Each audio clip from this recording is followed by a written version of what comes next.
A Christmas Fantasy by Carolyn, Haywood, and pictures by Glenys and Victor Ambrus.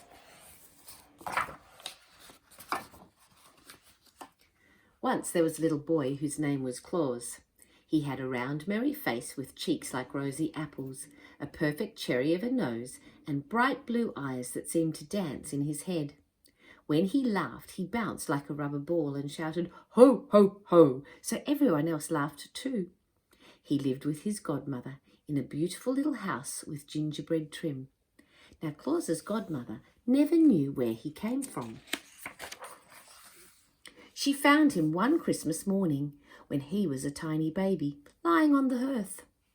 He was rattling his belt of sleigh bells and kicking his little fat feet, which were covered with bright red socks. How he got there, his godmother had no idea. She became more and more certain, though, as he grew older, that he had been dropped down the chimney.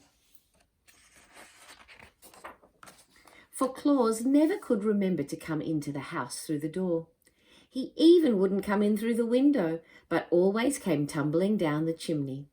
When his godmother asked him why he always came in by the chimney, he said, "Because I never need a latchkey and it never bangs," which of course was a very good reason.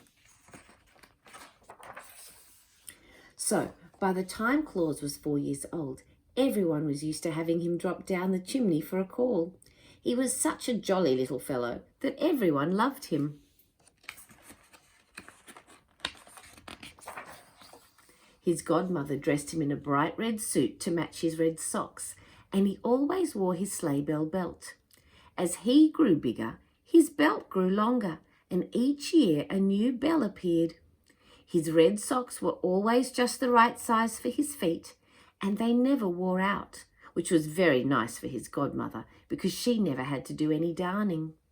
Now, Claus's godmother loved him so much, she decided to give him a present every day.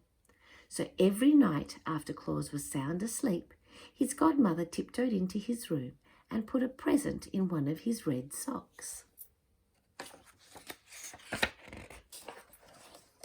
No matter how big the present was, it always fit in the sock. And no matter how tiny it was, it always filled the sock. Every morning when Claus woke up, he reached for his sock and pulled out his present. Then he jumped up and down, laughed merrily and shouted, "Ho, ho, ho, what a wonderful present! It's just what I wanted." By the time Claus was 6 years old, the whole house was so full of presents that his godmother had to move into the house next door. Now, when Claus was 6 years old, he started to go to school, and because he was such a jolly little fellow, all of the boys and girls loved him. Every morning the children marched into school and took their seats. Then there was a patter on the roof, a tinkle of bells, and down the chimney came Claus. "Claus," the teacher said, "why don't you come in the door with the other children?" Claus laughed his merry laugh and said, "I never can remember until I'm halfway down the chimney, and then it's too late to go back up." One of the first things that Claus learned when he went to school was that other children did not have presents in their socks every morning, and this made him very sad. "I know," he said to himself, "I'll give all the good children the presents that fill our house." So he said to the boys and girls, "Whatever you want for a present, just let me know and I'll give it to you. But only if you've been good." The children were delighted, and so they began to write letters to Claus. "Dear Claus, as you know, I'm a very good boy and I would like to have a sled. Yours very truly, Johnny." Claus would put the letter in his pocket, and then one night after Johnny was sound asleep, Claus would drop down the little boy's chimney and leave a sled by his bed. Soon everyone called Claus Good Claus. One day his godmother said to him, "Claus, what do you want to be when you grow up?" "Oh," replied Claus, I want to be in the present business and give presents to all the children all over the world.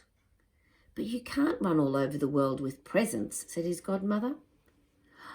I could do it once a year, replied Claus, on Christmas Eve.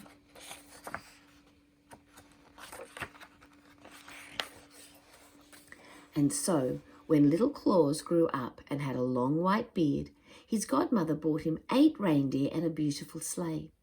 And every Christmas Eve, he piled his sleigh high with presents and dashed all over the world, dropping down chimneys and leaving toys in good little children's stockings.